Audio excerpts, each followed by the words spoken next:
A giant shark attacked her. You won't believe who saved her.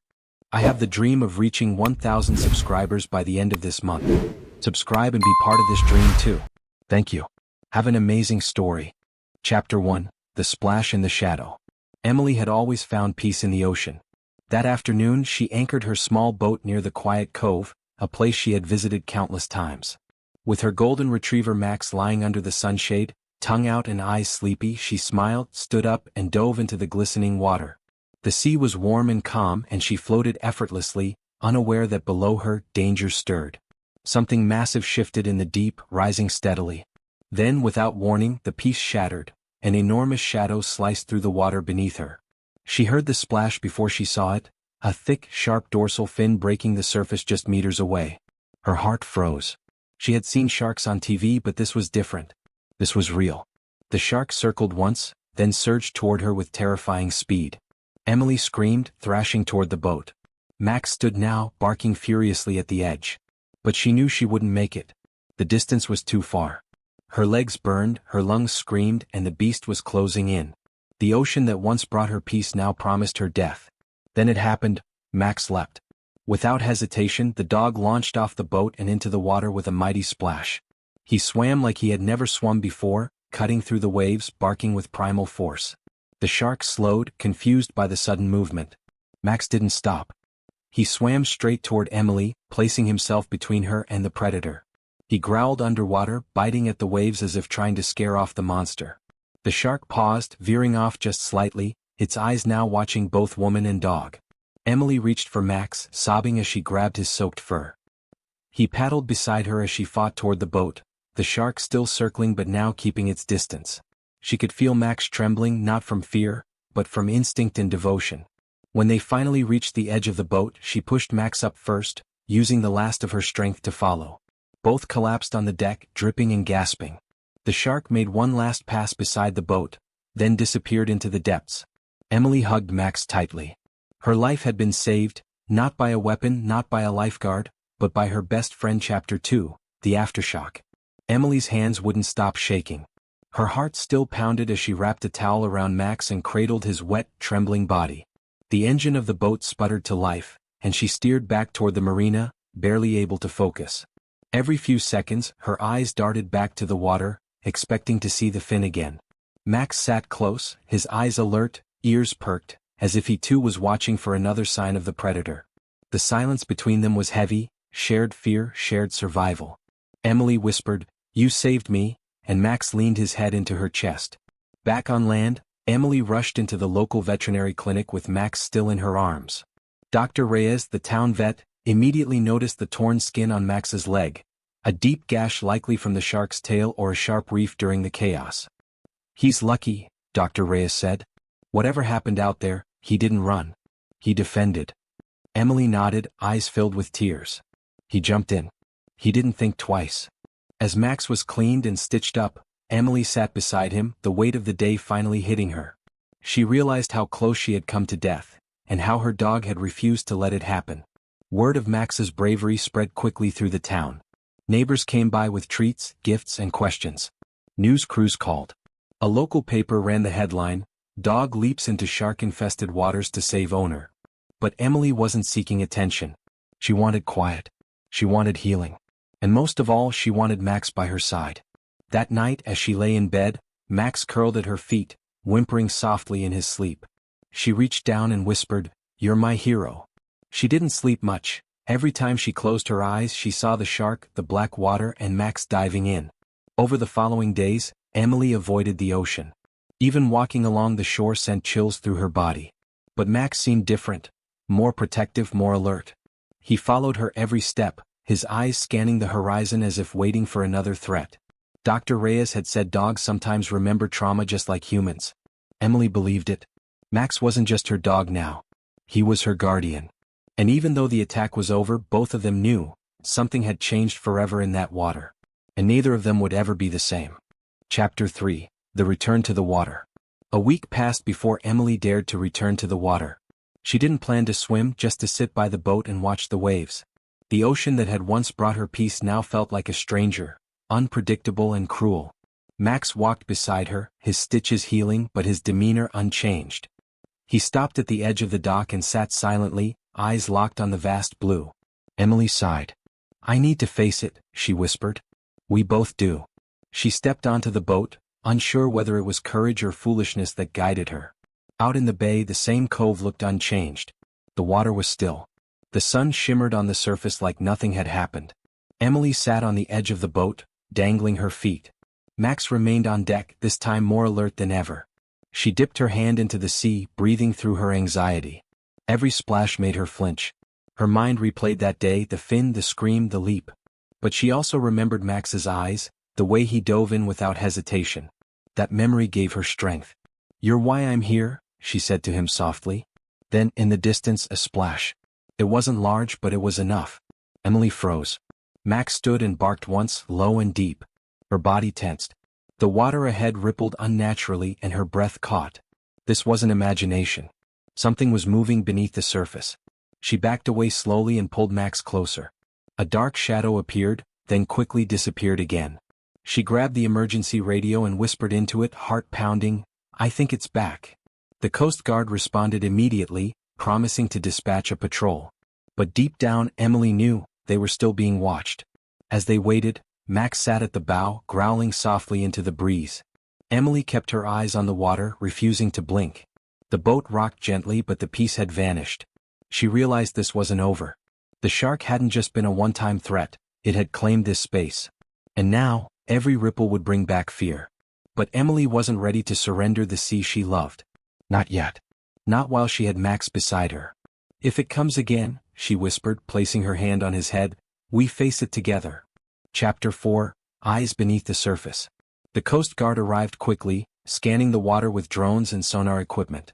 "We've picked up a large presence below," one of them said. "It's circling but not approaching." Emily stood quietly, clutching Max's collar. The officers offered to escort her back to shore, but she shook her head. "I need to know it's real. I need to see it again." One of the guards nodded in understanding. Trauma, he knew, often demanded proof. For some, healing only began when fear had a face, and for Emily that face had fins. Hours passed. Nothing surfaced. But the sonar still beeped steadily, something was down there. Max remained alert, standing tall, tail stiff.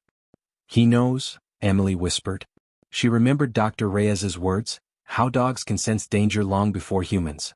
The team dropped a camera into the water, and images appeared on the monitor. Coral, rocks, and then something moved across the screen. A massive shape.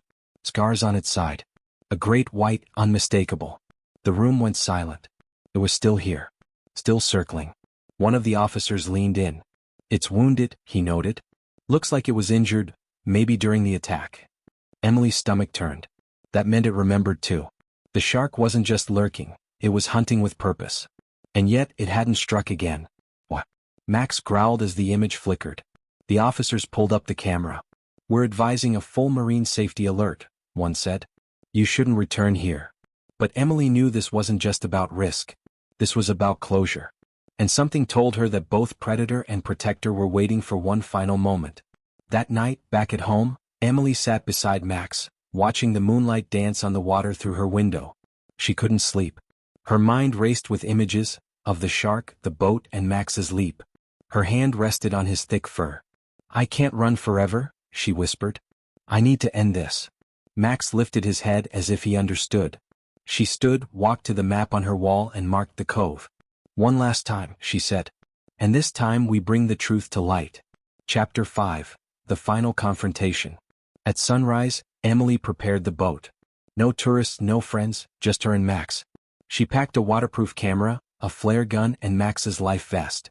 As she tightened the straps around his chest, she whispered, "I won't let anything happen to you." He looked into her eyes, calm and ready. Together they set out across the bay, the water quiet but heavy with tension. The closer they got to the cove, the more Max shifted on his paws. He remembered. So did she. The shadow in the water was more than danger. It was a memory neither of them could forget. She dropped anchor and stood tall, scanning the horizon. Nothing. The water was still. Too still. "We're here," she said aloud, voice steady. Max paced the deck, then suddenly stopped. His ears perked, tail straight, eyes locked ahead. Emily followed his gaze. A ripple. Then another. The water parted, and there it was. The great white. Massive, scarred, its black eyes staring into hers. It moved slowly, circling the boat, not attacking. Almost observing. Emily grabbed her camera, recording every moment. "Show them," she whispered. "Show the world what we faced." Then the shark surged forward. Emily stumbled, Max barked furiously. The boat rocked violently but didn't tip. The shark rammed once more, then dove. Max stood at the edge, growling, barking louder than ever. Emily fired the flare into the sky, signaling the drone crew watching from the cliffside. The drone locked onto the scene, recording the shark's every move.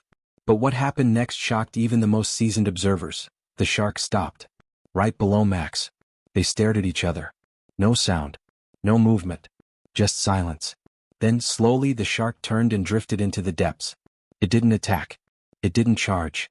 It simply left. Emily dropped to her knees, hugging Max tightly. "You did it," she whispered. "You faced him again." The drone returned to base with footage that would stun scientists across the globe. The story wasn't just one of survival, it was a bond, a moment where nature respected courage. And in that final act, the shark had acknowledged something unspoken. It had met its match, not in a weapon but in a dog's heart. Chapter 6, The Legend of Max.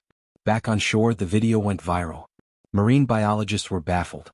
"We've never seen behavior like this," one expert said. "The shark recognized the dog. It's the only explanation." Others claimed it was coincidence, luck, or instinct. But for those who knew Max, they knew better. This wasn't chance. This was loyalty. Emily was invited to speak at universities, on talk shows, and at wildlife conferences. But she always said the same thing: "Max is the hero. I just followed his lead." The town honored Max with a bronze statue at the marina, a tribute to bravery, loyalty, and love. Tourists came to see it, take photos, and hear the story of the dog who faced a shark. Emily would sometimes sit beside the statue, watching children pet its paws and ask, "Is the story real?" She'd smile and answer, "Every word." Max would sit quietly at her feet, tail wagging. But he never changed. He never sought fame. He only wanted to be near Emily. That was his mission from the start. Years passed. Emily and Max grew older. They didn't visit the cove again, but they never forgot it. Every splash of water, every dive into a lake, carried a silent memory. And in quiet moments, Emily would look at Max and whisper, "You're still my hero." He'd rest his head on her lap and close his eyes, peaceful. The bond they shared had survived more than danger. It had become legend. A reminder that true courage doesn't need words, it just needs love. And somewhere, far beneath the ocean's surface, a scarred great white swam silently. Perhaps it remembered the bark, the leap, the fearless guardian of the woman above. Perhaps it too had changed. For sometimes, even in the darkest waters, a moment of light, a dog's courage, can ripple through nature in ways we may never understand. Chapter 7, Echoes in the Deep. It was a warm evening when Emily stood once more at the dock, watching the tide roll in. Max was older now, his muzzle silver, but his spirit still unshaken. The sea was calm, yet something in the breeze stirred her memory, reminding her of the day everything changed. Tourists still came, pointing at the statue and retelling the story. But Emily knew that what had happened in that cove wasn't just a one-time miracle. It was a moment that echoed through the deep, touching more than just her life. One day a letter arrived. It was from a marine research station hundreds of miles away. "We observed a great white exhibiting unusually calm behavior near a diving team," it read. "We believe it's the same shark from your footage. Its scars match." The message sent chills down her spine. It remembered, she whispered. And perhaps, just like her and Max, it had changed. A part of her wanted to see it again, not out of fear, but to understand the strange bond that had formed between predator, prey, and protector. Emily returned to the beach the next morning, this time with no plan, only a quiet hope. She watched the waves while Max lay beside her, tail tapping slowly on the sand. A small child ran up asking, "Is it true your dog fought a shark?" Emily smiled. "He didn't fight it. He stood between me and it. Sometimes that's all it takes." The boy blinked. "Is he magic?" She laughed gently. "No. Just brave." As the boy ran off, Max raised his head and looked at the sea. Something was there. Not danger, just memory. For even as the years rolled on, some bonds never faded. The shark had returned to the depths. Emily had found peace. But Max's legacy would live on, not in trophies or medals, but in the quiet courage of a dog who leapt without hesitation, who trusted without question, and who taught the world that sometimes, the loudest acts of heroism come not from humans, but from the hearts of those who love them most. Chapter 8, Storm Warning. A storm was forming far off the coast. Weather alerts flashed across local news stations, warning of heavy winds and unpredictable tides. Emily watched the waves rise higher each day, sensing something more than weather brewing. Max, though older, stood by the door every morning staring at the sea. "You feel it too, don't you?" she whispered. The air was different, charged. As if the ocean itself was remembering what once happened between them and preparing for a return. Boats were ordered back to harbor, beaches were closed, but Emily couldn't stay away. She walked the shore with Max, each step bringing a chill. The cove where it all happened was now off limits, but she could still see it from the cliff above. A sharp gust nearly knocked her backward, and Max pressed against her leg to steady her. That night, she dreamed of the shark again, not attacking but circling. Waiting. The line between memory and warning was starting to blur. By morning the sea was roaring. Boats rocked violently in the marina. And then the call came. A fisherman had spotted something massive moving near the reef. The Coast Guard suspected a whale, but Emily knew better. She rushed to the cliffs with binoculars. Through the storm she saw the unmistakable shape, the scarred dorsal fin rising and falling through the waves. "It's back," she said. Max growled softly, eyes fixed on the water. This wasn't fear. It was recognition. That evening she made her choice. If the shark had returned, it was for a reason. And if Max still stood by her side, then together they would face whatever came next. She packed the flare gun, her camera, and Max's vest. "Just like before," she told him gently. Thunder cracked above them. The sky darkened. The ocean called. And once more they answered. Chapter 9, Into the Eye. The storm wasn't kind. Rain lashed the boat as Emily fought the waves. Max crouched low and silent by her feet. They made their way slowly to the edge of the cove, wind howling, visibility low. But even in the chaos, Emily felt strangely calm. The fear from years ago had changed, evolved into purpose. She wasn't here to survive. She was here to understand. And Max, as always, was right beside her. The only difference now was time. They were older, slower, but their bond was stronger than ever. Lightning flashed, illuminating the water below. There it was. The shadow. The fin. The massive body slicing through the waves. The shark rose partially out of the water, circling slowly, showing no aggression. It wasn't hunting. It was watching. Emily stood, gripping the edge of the boat. Max barked once, a single sharp command. The shark paused, turning toward the sound. For a moment, time froze. Beast and guardian, staring across the storm. Emily turned on her camera and spoke. "If anyone finds this, know that what we feared was never just a monster. Remembered? It returned. And we came back not to fight, but to witness." She tossed a small buoy into the water, one she had prepared with a tracker and a message. If the shark swam with it, they'd know where it traveled. The device bobbed in the water. The shark approached. And with the gentlest nudge of its nose, it took it. The boat rocked hard as another wave crashed, nearly tipping them. Max barked and leaned into her. Emily started the engine, turning back toward shore. Behind them, the shark dove silently into the depths, the tracker light blinking above. The storm had not ended, but the story had shifted. This was no longer about fear. It was about coexistence and trust. Chapter 10, The Archive. Weeks later, Emily sat with a team of marine biologists showing them the footage. Their eyes widened as they watched the shark interact with the buoy, then retreat peacefully. "This behavior is unheard of," one whispered. "It's like the animal recognized them." Emily nodded. It did. The research team offered to tag and follow the shark, creating a program to study long-term memory in apex predators. Emily agreed, but only under one condition: you treat him with respect. He's more than a subject, he's part of a story. The town erected a second statue beside Max's, this one of a shark, its fin cutting through a bronze wave facing Max's likeness. A strange pair, the plaque read, "Forever Connected." Children now told the tale not with fear but with wonder. The idea that a dog and a shark could share a moment of mutual respect sparked imagination in everyone who heard it. Emily received letters from around the world, from people who had faced fear and found strength in her story. Max's health began to decline as the years wore on. He walked slower, slept more, but still watched the sea every morning. Emily sat with him daily, brushing his fur and thanking him for every moment. "You changed my life," she'd whisper. "You saved it. And somehow, you changed his too." She knew Max's time was drawing near. But instead of sadness, she felt gratitude. Because some bonds last a lifetime.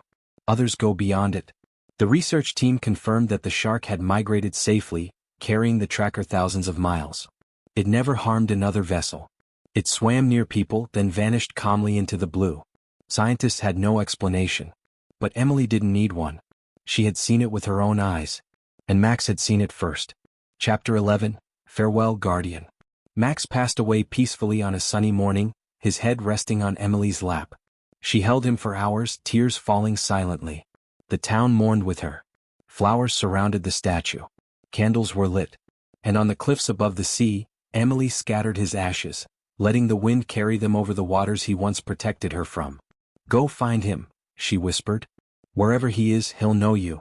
The sea shimmered below as if listening, as if waiting. That night something strange happened. A fisherman anchored near the reef swore he saw a great white shark swimming beside a glowing trail in the water. He watched it circle gently, then disappear. It was like it was looking for someone, he said later. Emily smiled when she heard the story. Maybe he found him, she said. Maybe they're together again. In the weeks that followed, the beach where it all began became a sanctuary. People brought their pets, told stories, and faced their own fears. A new foundation was created in Max's name, dedicated to training rescue dogs and promoting marine conservation. His legacy had become something greater than even Emily imagined.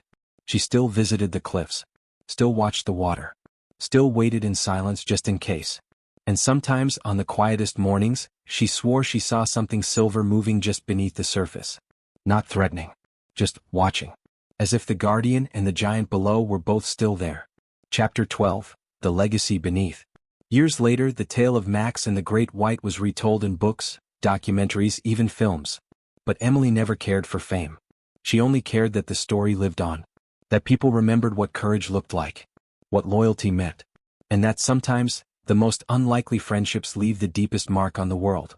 She kept Max's collar in a box, beside a small shark tooth found near the cove long ago. Two relics of a bond forged in fear and sealed in love. Children still ask about the statues at the marina. Tour guides tell the story with reverence. And across the globe, dogs are trained to save lives, inspired by Max's bravery. Marine scientists track large predators with compassion now, understanding they're more than monsters. They're memories, witnesses, and sometimes protectors. Emily, now with silver hair, sits quietly on her porch each morning, eyes on the sea. She no longer fears what lies beneath. She knows the ocean holds stories we're only beginning to understand. And somewhere far below, the scarred shark still swims. Maybe alone, maybe not. But forever changed by a leap of faith from a dog who loved too much to let fear win. Because courage doesn't roar. Sometimes it barks. And when it does, it changes everything.